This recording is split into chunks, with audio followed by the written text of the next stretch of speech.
Gina, thank you for coming. Jeff, thank you for bringing the camera so our viewers could sit on in this little production meeting. I found a guy who may be a threat to what we're trying to do on this show. You see, he's done and seen more in Pennsylvania probably than all three of us combined, and in the United States, and maybe even in the world. You see, he's a teacher, so he has his summers off, but he doesn't use them to just sit around and play fantasy baseball like you or me, Gina, or, find something out. He travels all over, traveling hundreds, and in fact, over 1,000 miles, and he doesn't bring a car. Now, I talked him into doing an interview with us so we can find out what he did this past summer.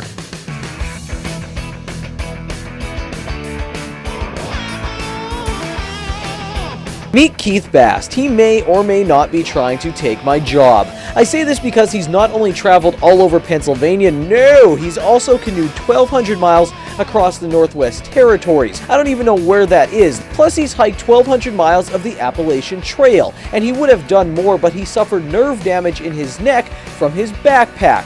Well, he's really getting on my nerves now because this past summer he rode his recumbent bike. He can't ride a regular bike for more than a half hour because of his neck injury, from Astoria, Oregon to Yorktown, Virginia. One of the reasons why I do all of the adventures that I go on is because I want to be able to see this country in a different way than driving along on the interstate.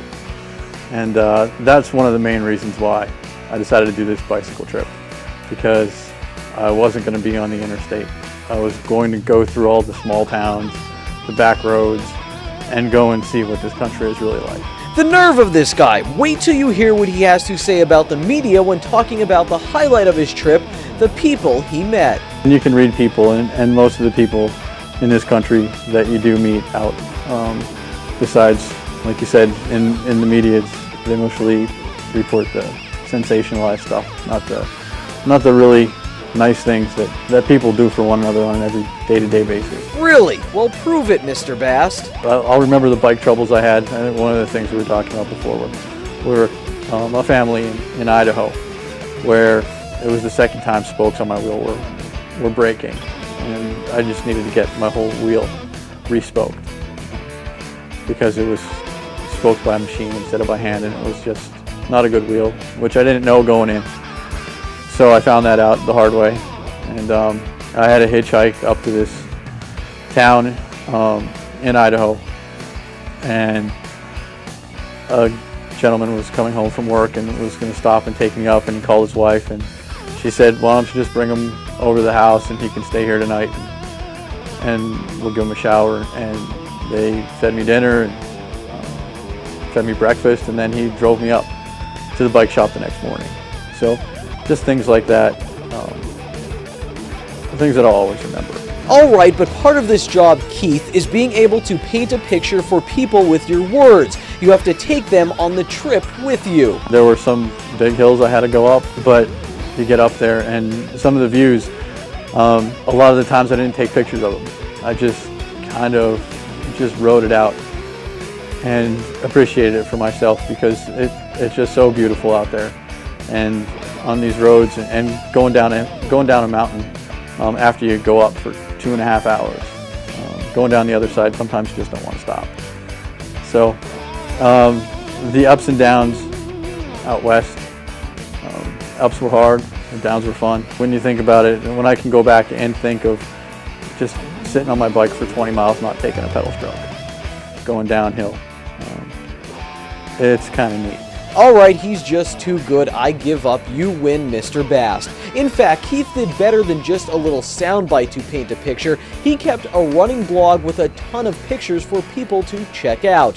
But he says you can look at every picture he has, and unless you've been on a bike trip before, you're only really getting a clear picture of about 10% of what's in his memory. To get the full 100, you'll have to do it yourself. Now you're probably thinking, I can't do that. At least that's what I'm thinking. But Bast even has an answer for that. I think absolutely. If someone wants to do it, I don't see why they can't. As long as they set a goal for themselves and they get in any kind of a fair amount of shape. Biking across the country, physically, it's not as hard as probably you would think. It's, the harder part is probably mentally, staying focused and doing it every day. That's right, anyone can do it, so there's more people out there like Bast. In fact, there's someone who may be even more qualified for my job than Bast. Met a guy, Dugan, I can go into, from Australia, up in the Big Hole Valley in Montana, and he was on a year and a half.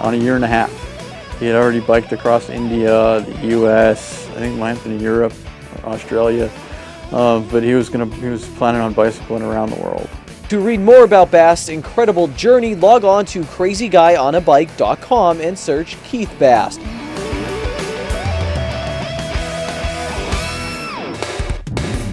Coming up on Off the Beaten Path, grab some bratwurst because we're heading to Happy Valley for a tailgate.